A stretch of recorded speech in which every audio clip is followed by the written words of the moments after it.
굿모닝 텍사스 2부 순서 함께하고 계십니다. 초대석 시간인데요. 오늘 초대석에는 김원영 변호사께서 나와 계십니다. 안녕하세요, 김원영 변호사님. 네, 안녕하십니까. 네, 반갑습니다. 반갑습니다. 지난 시간까지 현장 대처 요령에 대해서 교통사고가 났을 때 현장에서 어떻게 대처해야 되나 그 요령 살펴봤습니다. 네, 지난 시간까지 일반적인 그 사고의 현장 대처 요령을 살펴봤고요. 예. 이번 시간에는 지난 시간에 하다가 또 못 끝낸 부분이 있어요. 일반적이지 않은 경우에 예. 현장 대처 요령은 어떻게 되나 살펴봐야 될 것 같고요. 그 일반적이지 않은 대표적인 유형 중에 하나가 히든런 사고가 있어요. 예. 이른바 뺑소니. 그렇죠. 네, 서야 되는데 안 서고 도망가는 경우 있죠. 네, 사고 내놓고 가해 네. 차량이 도망쳐 버리는 네, 거예요. 아주 얄밉죠. 예. 그렇죠. 그리고 자칫 억울한 상황 당할 수 있잖아요. 네, 아주 그래서 그런 억울한 상황을 당하기 전에 미리 방어를 해놓으라고 제가 말씀을 드렸는데 예. 가장 대표적인 경우가 그 대시캠으로 불리는 블랙박스입니다. 네. 그래서 블랙박스 동영상으로 번호판이 찍힐 테니까 도망가면 도망갈 테지 가봐라라고 하셔야 되고요. 예. 그래서 블랙박스는 꼭 있으시면 좋겠다라고 말씀드렸고 반드시 의무는 아니지만 있으면 참 좋습니다. 예. 간혹이요. 이 뺑소니 차량을 쫓아가서 잡아야 되겠다 그러면서 막 쫓아가는 경우도 있을 것 같은데 어떠세요? 네, 그런 용감한 그 동포들도 계시더라고요. 그리고 용감한 시민들도 계시고 참 용감하죠. 예. 근데 안전이 보장이 안 되죠. 네. 차라리 보험 중에다 UAM 들어놓으라고 했죠. 네. 그래서 uninsured motorist protection을 들어놓으면 그게 뺑소니까지 커버된다고 제가 말씀을 드렸던가요? 그래서 통상 보면은 UAM으로 뺑소니가 커버가 되는데 그렇게 뺑소니 커버를 받을 수 있도록 평소에 좀 보호를 좀 해놓고 예. 쫓아가지 않는 게 맞겠죠. 자칫 쫓아가시다가 다른 사고가 날 수도 있고 또 잡을 거란 보장도 없잖아요. 네, 잡으리랑 보장도 없고 또 잡고 난 다음에 그 사람이 어떤 사람인지에 대한 그렇죠. 보험이 안 되는 거죠. 보장이 예. 안 되는 거죠. 예. 뭐 예를 들어서 도망갈 때는 도망가는 나름대로 이유가 있을 텐데, 근데 그렇게 생각을 해보고 도망가는 사람 잡지 않고 그냥 보내주고 차라리 네. 내가 평소에 가지고 있던 여러 가지 뭘까요? 이렇게 보장 장치들로 예. 나를 보호하는 게 나와 가족을 보호하는 게 맞을 텐데 무리성으로 쫓아가시면 여러 가지 역효과가 더 많이 나는 경우가 많아요. 그렇습니다. 요즘 또 도로 위에 분노형 질주, 로드레이지 때문에 일어나는 뭐 총기 사고도 많이 일어나고 있는데 뭐 총기 가지고 있는 사람이 거의 대부분이죠. 자칫 네, 차 안에 한 자루씩 다들 가지고 있는데 그거 잘못해서 무리성으로 쫓아가서 뭐 예를 들어서 그러니까는 뭐 남미에서 온 이민자가 그 신분이 이제 따로 없어갖고 뭐 미립국을 몇 번 왔다 갔다 했는데 갈리면은 바로 가족들과 뭐 떨어져서 추방이 돼야 하는 상황인데 뭐 그래서 경찰과는 사고는 났고 처리하려면 경찰에 와야 되고 등등 그런데 그 사고는 내서 이제 답답하니까 이 사람도 도망가야 될 거 아니에요. 네. 그죠? 도망가야 되는데 뭐 무리성으로 그런 분들 뭐 추격전을 벌여서 쫓아간다든지 결과가 좋겠어요? 자칫 더 큰 위험에 처하실 수 있으니까요. 네, 그런 분들 차 안에 뭐가 있는지 어떻게 알고 그냥 쫓아가세요. 뺑소니 사고, 히든런의 피해자가 되시더라도 오히려 블랙박스를 미리 설치해 주셔서 좀 예비를 하시고 그리고 UM 같은 것들도 커버가 되니까. 그렇게 그리고 가급적이면은 그 번호판을 외워놓고요 머릿속으로 외워보고 다 못 외울 수 있어요. 그러면 it's okay. 그러면 나중에 추후에 경찰서에 가시거나 아니면 일단은 차 한쪽으로 세우고 경찰 쪽에 액시던 리포트 앤 인시던 리포트를 같이 하는 거예요. 예를 들어서 액시던 리포트는 자동차 사고에 대한 리포트고요. 인시던 리포트는 이제 크리미널 케이스로 넘어가는 거죠. 히든런인데 뺑소니인데 안 서고 도망갔다. 근데 물질적인 피해를 입었고 몸도 아프다. 그런 경우에는 굉장히 또 건이 커지는 거예요. 그래서 블랙박스 동영상 있으면 그걸로 수사 의뢰를 하시는 게 맞고요. 만약에 뭐 그런 동영상도 없고 아무것도 없다. 그러면 위트니스를 확보하는 것도 좋은 방법이고 이도저도 없다. 그러면은 번호판이라도 외우려고 노력하시고 아니면 어떤 차량의 그 승용차의 빨간색, 파란색 등등 이 정도는 뭐 우리가 특별할 수 있잖아요. 예. 그거 기반으로 911에 전화하면 잡아주는 경우도 굉장히 많아요. 예, 그렇습니다. 이 그래 뺑소니가 사고를 당했을 때에 어떻게 또 대처하는 게 좋은지 네. 좀 청취자 여러분들께서 지금 김원영 변호사님 말씀해 주신 걸 잘 기억해 두셔야 될 네, 것 같습니다. 대표적인 피해 안 사례예요. 당하면 좋지만요. 네, 아니 그게 이쪽 그 지금 제가 말씀드린 분야가 대표적인 피해 사례 중에 피해 사례예요. 그래서 예. 도망가는 사람 무리성으로 잡았다가 나중에 보험회사랑 이제 그 사람이 보험이 있다고 하더라도 나중에는 애매하게 또 결론이 나는 경우가 굉장히 또 많아요. 예. 예를 들어서 하이웨이 인터섹션에서 서로 부딪혀서 사고가 났다. 근데 한쪽이 일방적으로 도망가더라. 그래서 내가 따라가서 잡았다. 네. 근데 하이웨이 인터섹션에서 그러니까는 그거를 증명하기도 좀 어려울 뿐더러 그리고 인터섹션에서 사고를 내는데 누가 양보를 해야 됐었고 누가 양보를 해야 되지 않았어야 되는지 뭐 블랙박스라든지 이런 게 없으면 또 애매한 경우가 많아요. 예. 그래서 한쪽이 아예 도망가면 그대로 두는 게 현실적으로 좀 더 합리적인지도 몰라요. 그래서 그렇군요. 나중에 사고 처리를 할 때에도 무보험으로 우리 보험회사에서 조력을 받더라도 UM으로 받으면 내 폴트는 아니잖아요. 예. 위자료도 다 받을 수 있고 하니까 차라리 그런 차량 보내버리는 게 그 현실적으로 경제적인 이득을 내가 볼 수 있는 방법들이 아닌가 하는 생각이 들고요.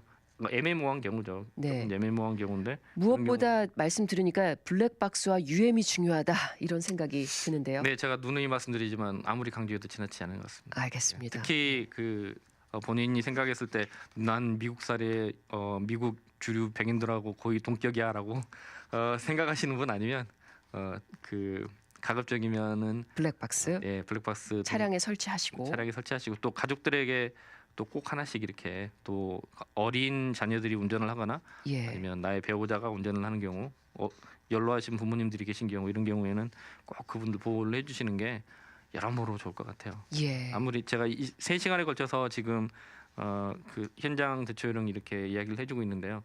근데 왜 이렇게 강조를 하냐면 제일 중요하기 때문에 그러는 거예요. 네, 네. 첫 번째 대처를 어떻게 하느냐에 따라서 그 사고 처리가 어떻게 될지 방향이 잡혀지는 것 같아요. 네. 그래서 현장 대처를 잘못해 놓으면 나중에 아무리 그거 피워서 다시 하려고 해도 안 되는 경우가 많아요. 더 골치 아파질 수 있고요. 변호사들이 뒤에서 나중에 일을 처리하는데 실패할 확률이 굉장히 높아져요. 예. 대신에 이런 대처를 잘해 놓으시면 나중에 100번 싸워서 안 질 수 있는 그런 가능성이 높아진다. 예. 나중에 도와줄 자가 있더라도 현장에서 혼자 대처를 잘 해놓는 것이 가장 중요하다라고 볼 수 있는 거네요. 네, 싸우지 않고 이기는 지름길을 만들어주는 가장 큰 근거가 된다고 생각하시면 돼요. 예. 싸우지 않고 이기는 게 제일 좋겠죠. 자, 강조하신 사항들 여러분들 잘 기억하시고요.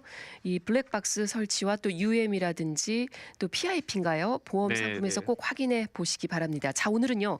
또 이어서 자동차 사고의 특수 유형에 대해서 알아볼 텐데요. 이 특수 유형 어떤 걸 이야기할까요? 김원영 변호사님. 네, 아까 뺑소니도 특수 유형 중에 하나고요. 거기에 덧붙여서 또 우리 동포들께서 많이 당하는 경우에 특수 유형 중에 하나예요. 몰라서 무지해서 그냥 흘러버리는 경우 중에 이제 대부분 그 중에 가장 대표적인 것이 하는 부부가 결혼을 하면 보험 팔러스에 부부 이름이 같이 올라가잖아요. 그렇죠. 또 아이가 또 성년이 돼서 아니면 미성년일 때 자동차를 운전하면 아이도 아빠 또는 엄마의 팔러스에 같이 올라가잖아요. 예, 가족이 아무래도 함께 가니까요. 예를 들어서 올 스테이트에 A 아빠, B 엄마, C 이제 갓 16살 넘은 딸, A, B, C가 같이 올라가는 경우가 거의 대부분이잖아요. 네. 뭐 D가 될 수도 있고, 뭐 그래서 그러면은 뭐 가족들이 여행을 다니다가 예를 들어서 아빠나 아니면 엄마가 운전을 하다가 사고가 나는 경우도 있어요. 그럴 수 있죠. 근데 아빠나 엄마가 사고를 내는 경우도 있어요. 네. 근데 그 차 안에는 앞좌석에 엄마 아니면 아빠, 뒷좌석엔 딸 또는 아들 이렇게 해서 다니다가 대형 사고를 내시는 경우도 종종 봤어요. 예. 근데 그런 경우는 어떻게 해야 돼요? 그런 경우 그래서 이 가족들이 부상을 입은 경우 한 차 안에 있던. 근데 다 팔레스는 올스테이트에 다 가입을 했어요. 예를 들어서 죄송합니다, 올스테이트 가입. 가족으로 해서 이제 같이 가입이 돼 있는 거예요. 사고가 너무 큰 거예요. 예를 들어서 나는 나 김 변호사 이제 아침에 강의를 듣고 예를 들어서 PIP를 5,000불, 미니멈 2,500불인데 5,000불로 올렸다. 근데 그 딸하고 또 아이가 딸하고 엄마가 이제 옆에 탄 아내가 너무 많이 다쳐가지고 예, 사고 크게 나서 네. 예를 들어서 ER 갔다가 뭐 거기서 뭐 그냥 바로 디스차지 되는 것도 아니고 거기서 여러 가지 뭐 테스트 다 해보고 또 치료도 하고 예를 들어서 또 뭐 장기에 손상을 입어서 아니면 뭐 이제 뭐 대장이나 내장에서 피가 났다. 예. 그런 경우는 또 수술까지 해야 되잖아요. 예. 예, 그런 경우에 위중한 경우. 그렇죠. 또 현장에서 또 너무 크게 다쳐가지고 앰뷸런스도 안 되고 메디컬 헬리콥터로 뭐 바로 후송이 됐다. 그런 경우도 있어요. 코스트가 더 올라가겠네요. 네, 이제 그런 경우에는 PIB 5,000불 갖고는 택도 없겠죠. 예. 네, 뭐 메디컬 인슈런스 물론 없다는 가정합니다. 그래서 예. 그걸로 또 커버 가능한데 그렇다면은 과연 이 보험회사에서 커버를 해줄까 그런 부분도 상당히 네, 궁금해지는데요. 네, 실제로 이런 경우가 많아요. 네. 네, 근데 많은데 내가 평소에 그건 법률 지식이 없으면 PIP 5,000불이 단가 보다 하고 그렇죠. 그냥 나머지는 내 부담인가 보다 하고 하늘이 무너져라 한숨만 쉬는 경우 정말 많이 봤어요. 예, 다른 방법이 있다는 건가요? 네, 그렇죠. 네. 예전에는 짐이 곧 국가다 이런 말도 있었잖아요. 예. 네, 내가 절대 왕정 시절에는 그래서 나는 절대로 실수를 할 수 없다. 네. 나는 절대 살인자도 될 수 없고 내가 왕이 하는 실수는 다 면책이 된다. 내가 국가니까 누가 나를 상대하려 이런 말이 있었어요. 예. 짐이 곧 국가다. 그런 말 이제 그거를 넣어서 이뮤니티라고 해요. 네. 이뮤니티라고 하는데요. 그러니까 나는 모든 책임으로부터 자유롭다. 나는 절대 실수할 수도 없는 존재고 내가 하는 실수는 국가를 위한 실수다. 뭐 이런 뭐 옛날에 뭐 절대 왕권 절대 왕권 시대죠? 시절에 예. 또 아니면 절대 군부 독재 시절에 있을 수나 있는 그런 논리가 얼마 전까지도 아쉽게도 법률 체계를 지배하던 적이 있었어요. 예. 그래서 뭐 스파우절 이뮤니티라는 것도 있었고요. 예. 그래서 뭐 그 부부간에 뭐 실수를 하면 뭐 한쪽 부부 일방이 실수를 했기 때문에 다른 일방은 뭐 청구권도 없고 뭐 그 손해배상을 받을 수가 없는 것 아니냐라고 예. 했던 적이 있어요. 예, 부부를 아예 하나로 이렇게 생각을 해버리기 때문에 네네. 또 아빠가 독립된 두 객체가 그렇죠. 아니라. 그렇죠. 이제 아빠가 실수를 하는 경우는 엄마가 실수를 한 경우에도 자녀들 예. 아니면 내가 실수하는 경우도 부모님들 어떻게 아들이 실수했는데 부모가 어떻게 청구를 하고 남편이 실수했는데 어떻게 아내가 청구를 하고 예. 뭐 아빠가 실수했는데 어떻게 딸이나 아들이 청구를 하느냐 이런 논리가 가족끼리 감수해야 된다. 가족끼리니까 네. 또 예를 들어서 보험도 한 팔러스고 아까 올스테이트니까 예. 올스테이트로 똑같이 가볼까요? 올스테이트 한 팔러스인데 어떻게 청구를 할 수 있느냐라고 하는 그런 법률 사상이 지배를 했었어요. 네. 언제까지? 1980년대까지. 아, 비교적 최근까지 그랬네요. 예, 그러니까는 불과 이런 법리가 바뀐 게 한 30년, 30여 년 정도밖에 안 되죠. 그럼 1980년대에는 이렇게 가족끼리 타고 가다가 자칫 사고를 내서 네. 가족들이 다치면은 거기에 대해서 보상을 받을 수 없었다라는 얘기인가요? 그렇죠. 아. 근데 열심히 그동안에 이제 이런 법리를 깨기 위해서 열심히 싸웠겠죠. 네. 그래서 텍사스 대법원에서 이거는 우리 텍사스주 이야기하는 거예요. 하지만은 우리 텍사스만 그런 것도 아니고 전체 미국의 다른 거의 대부분의 주들도 주들도 이제 거의 비슷한 법리를 따르고 있는데 예. 다른 주는 제가 정확히는 잘 모르겠고요. 예. 텍사스만 예를 들어 드리면 이게 1980년대부터 깨지기 시작했어요. 예. 그래서 그 엄마 아빠가 사고를 내는 경우에도 딸이 또 아니면은 뭐 아내가 남편이 그 남편을 상대로 손해배상을 청구할 수 있도록 돼 있어요. 네. 근데 하나 이해를 하셔야 될 거는 한국식으로는 잘 이해가 안 되죠, 그죠? 한국에서도 혹시 이런 법률을 들어보셨는지 잘 모르겠는데 한국식으로는 어떻게 남편한테 뭐 책임을 물어, 어떻게 아빠한테 책임을 물어, 뭐 이런 식의 사고를 할 수 있어요. 대부분 또 어르신들 아니면 뭐 저희 손님으로 오신 분들한테 이런 비슷한 사고의 유형이 있어서 컨설팅을 이렇게 해드리면 어떻게 그럴 수 있느냐라고 해서 말도 안 된다라고 하시는 분이 있는데 그러면은 어쩔 수 없는 거고요. 마치 가족끼리인데 네. 어떻게 책임을 네. 물을 수 있고 어떻게 블레임할 수 있느냐 이렇게 좀 이해를 하시는 것 같은데 그거는 그게 아니라는 거죠. 그게 아닌 거죠. 네. 그러면은 뭐 본인이 돈이 많으셔서 뭐 아로 파켓 하셔서 페이한다는데 할 말은 없고요. 이미 법적으로 이 부분이 달라졌기 때문에 네. 보험회사에서 커버를 해주니까요. 그러니까 누구 돈이 나가느냐를 따져 보셔야 돼요. 예. 예를 들어서 내가 사고를 내서 엄마나 아니면 뭐 아내를 상대로 남편을 상대로 뭐 보험 클레임을 한다 아니면은 그런 경우 아닌 경우에는 소송까지 가는 경우도 있어요. 가족끼리도. 가족끼리도 왜냐하면 예. 전략상 예. 왜냐하면 보험회사에서 너무 조금 주니까 이제 아, 제가 방금 이렇게 말씀드린 보험회사를 언급했는데요. 결국은 누구 주머니에서 돈이 나가는지를 따져보셔야 돼요. 보험회사냐 아니면 우리 가족에서 그렇죠. 나가느냐. 네, 그래서 이렇게 클레임을 거는 진짜 목적은 보험회사에서 더 많이 커버를 해줄 수 있도록 유도하기 위해서 이렇게 클레임을 걸고 소송까지 가는 거예요. 예. 네. 그렇군요. 이 네. 보험회사의 같은 폴리시라도 같은 폴리시를 가족이 갖고 있어도 개개인의 클레임 권한은 각각이다. 그렇죠. 예. 네, 예를 들어서 왜 이제 그 비슷한 예로 내가 차를 몰고 가다가 내 친구가 차에 타 있으면 사고로 내가 사고를 냈으면 내 친구는 나한테 청구권이 생기는데 예. 왜 내가 사고를 냈는데도 불구하고 내 아내와 내 딸은 왜 청구를 할 수 없어요? 예. 네, 그거는 단순히 보험회사의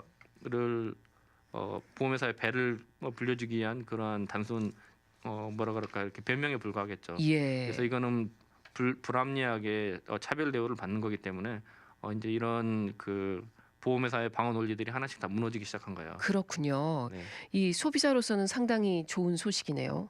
당연히 이렇게 돼야 되는 거 아닌가요? 예, 그렇죠. 예를 들어서 아까 말씀드렸듯이 제 강의 듣고 PIP 5,000불로 올려놨는데 네. 병원에서 치료비 이게 7만 불 가까이 나왔어요. 예. 네, 어떡하겠어요. 근데 평소에 이제 그 라디오 강의 잘 들으시고 또 법률 상식으로 무장을 하셔서 뭐 라이abili티 인슈런스를 뭐 사고를 한 사람당 10만 불, 네. 뭐 예를 들어서 뭐 전체 한 건에 20만 불 이렇게 평상시에 방어를 잘 해놓으셨으면 그러면은 1인당 뭐 아내 7만 불, 딸 7만 불이 나왔다고 하더라도 그 충분히 보상을 해주고도 뭐 치료비를 보상을 해주고 예. 뭐 예를 들어서 뭐 변호사비도 많이 받았겠죠. 예. 아는 자료는 것이 힘이 되는 네. 그런 경우라고 볼 수 있겠네요. 이런 경우로 충분히 이제 커버해줄 수 있는 그런 근거가 되는 거예요. 예. 근데 몰랐다. 몰랐다 그런 경우는 내가 사고 냈는데 무슨 변호사를 찾아가냐. 뭐 어차피 사고 났는데 예. 또 PIP 5,000불 있으니까 그걸로 커버하고 나머지는 어떻게 해봐야지. 여기서 차용하고 저기서 차용하고 뭐 아니면 그거 정 안 되면 그래도 안 되면 한 달에 뭐 담은 얼마씩이라도 이렇게 내고 보지 뭐라고 하는 분들도 있었어요. 네, 그러시군요. 이미 법리가 바뀌었는데도 그걸 모르시고 네네. 그런 경우도 있을 것 같아요. 김원영 변호사님. 이전에 아주 오래전에 이민 오신 분들한테 조언을 듣다 보면 이렇게 변경된 네. 법리나 법률을 몰라서 네. 그래서 그 제일 제가 프랙티스 하면서 제일 힘든 게요. 예. 그러니까 어떤 분들 같은 경우는 이제 그 법을 경험으로 아는 분들이 계세요. 네. 네, 그래서 저희 같은 경우는 법리를 다루는 분야잖아요. 이제 변호사들은 법리학 박사니까. 예. 법리학을 전공을 하는데 어떤 분들 같은 경우는 저는 그런 법리를 잘 모르시고 네. 내가 과거의 경험으로 과거에 내 주변에 이런 일이 있었는데 뭐 그걸 생각을 해보면 이래야 되는 거 아닌가라고 와서 따지신 예. 분이 계시는데 근데 그건 아니고요. 진짜로 예. 그거는 예를 들어서 그 병원에서 그 약을 정확히 처방을 하고 수술을 정확히 해야 되는데 그 경험에 의해서 뭐 병원에 안 가고 집에서 그냥 대충 이렇게 열이 나니까 예. 뭐 바이러스인지 아닌지도 모르고 그냥 이 약 먹으면 나라고 예, 그럼 먹였다가 자칫 더 악화시키는 죽는 경우랑 거의 그런 똑같다고 경우 될 수 보시면 돼요. 있죠. 그래서 이제 예. 너무 주변에 이제 의지하시는 것도 좋은데 너무 과하게 의지하지 마시고 이런 사고들이 생기면 전문가들에게 유형별로 예. 거기에 맞춰서 어떤 법리들이 적용이 되는지 그래서 어떤 결과가 나올 걸로 유추가 되는지 물어보시는 게 예, 전문가에게 조언을 구하시는 게 가장 조금 더 안정적인 낫지 그런 것 네. 같고요. 자, 오늘 김원영 변호사님 자동차 사고의 특수형 이야기 나눠주시고 계시는데 지금 시간이 다 돼서요. 다음 시간에 계속 이어서 또 말씀 나눠주시면 좋겠습니다. 네. 오늘도 유익한 말씀 고맙습니다. 네, 감사합니다. 지금까지 김원영 변호사와 함께했습니다.